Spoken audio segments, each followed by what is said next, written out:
जय हिंद, वंदे मातरम। सुनील आलाकंडी के व्यूज में एक बार फिर से आपका स्वागत है। आज मैं बात करूंगा बंगाल के चुनाव से आगे। कोई घटना के बारे में तो बात नहीं करूंगा, लेकिन कुछ जो बातें मेरे को ध्यान में आई है, या मेरी कुछ दोस्तों से बातचीत हुई है, या फिर मैंने किन्हीं पत्रकारों आदि को सुना, उसके आधार पर मैं आपसे आज बात करूंगा। सबसे पहले तो हमारी एक यह धारणा है कि जो बंगाल है उसमें लोग बताते नहीं है कि वो किसको वोट दे रहे हैं। और जैसा कि 2019 के चुनाव में भी बीजेपी का नारा था कि चुपचाप कमल पे छाप। तो उस तरह का ही कुछ माहौल है, क्योंकि लोग डरते हैं बताने में कि वो किसको वोट देंगे या वो किसकी तरफ है। अ, यही एक कारण है कि जो एग्जिट पोल या ओपिनियन पोल है वो बंगाल के बारे में मैं नहीं समझता हूँ कि सही होंगे, क्योंकि वो ऐसा बताया जाता है कि बंगाल में तो अपने पिताजी को भी लड़का नहीं बताता है कि वो किसको वोट दे रहा है, वो किसकी तरफ खड़ा है। ये एक जनरल वोटर की बात है, जो कार्यकर्ता है या जो कैडर है उसकी बात नहीं कर रहा हूँ मैं। इसी सिलसिले में आज मैंने मेरे एक मित्र से बंगाल में कैलकाटा में जो रहते हैं, रिटायर्ड हैं, उनसे बातचीत की और उनको मैंने आमंत्रण दिया कि मेरे चैनल पे बातचीत करें, ताकि फर्स्ट हैंड इंफॉर्मेशन जो बंगाल की है वो मैं आपको एक जनरल आदमी, एक कॉमन मैन की तरफ से दे सकूं। क्योंकि जो पत्रकार होते हैं जिनके आप ये सब सुनते हैं, उनका एक बायस भी होता है कहीं ना कहीं।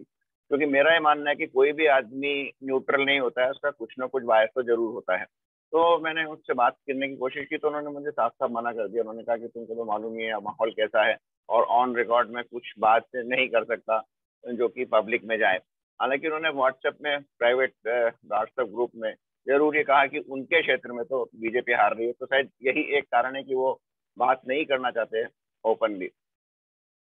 अब उन्होंने ये कहा कि बंगाल में जरूर 165 से 60 से 65 सीट बीजेपी की आएगी।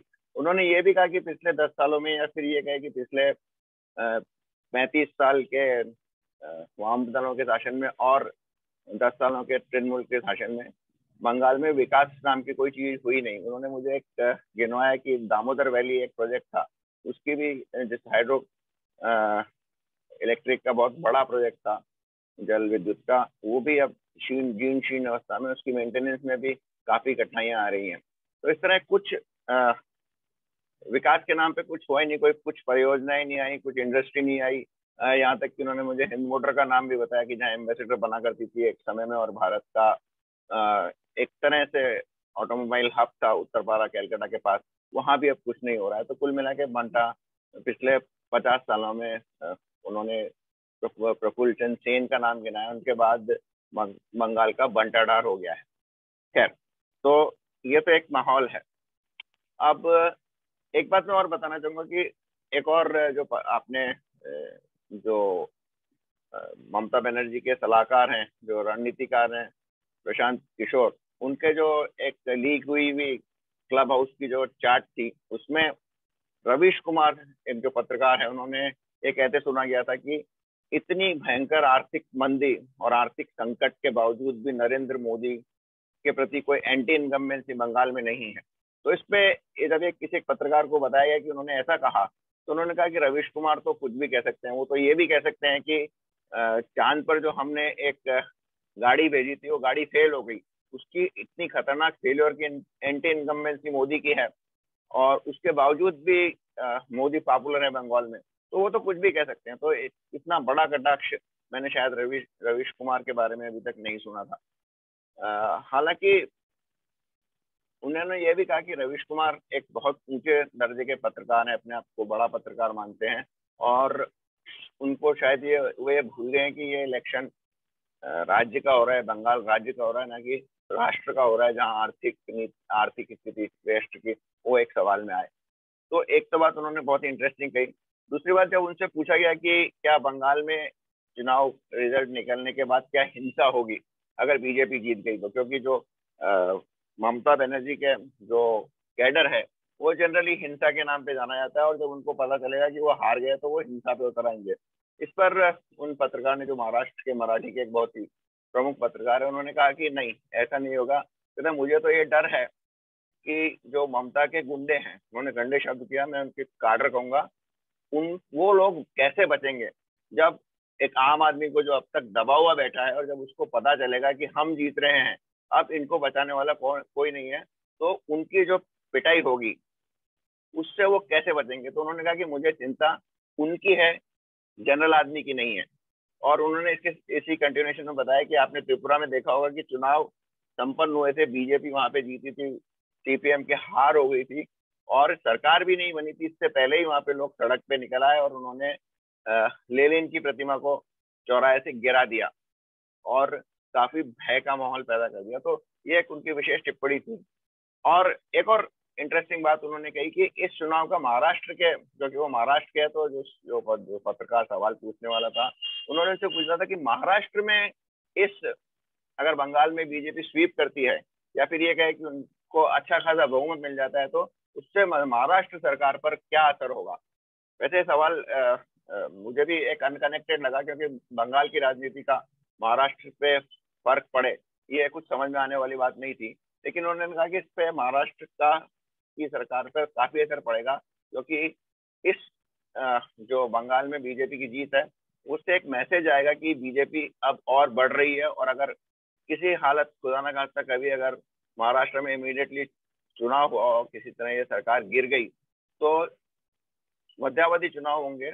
और मध्यावधि चुनाव में जो बीजेपी, जो आम एमएलए हैं, जो मिनिस्टर नहीं बने हैं अब तक, हालांकि उनको कुछ कहीं से कहीं कंपनसेट किया जा रहा होगा, लेकिन इतना कंपनसेशन नहीं होगा कि वो आ, अपने एमएलए पद को छोड़ दें और वापस चुनाव लड़ें। तो उनको अपना जो विधायकी है वो बचानी है, और विधायकी बचाने के लिए चाहे वो कांग्रेस का हो चाहे शिवसेना का हो, वो जरूर टूट सकता है, क्योंकि वो 5 साल तक विधायक बना रहना चाहेगा, भले ही उसको मंत्री पद नहीं मिला हो।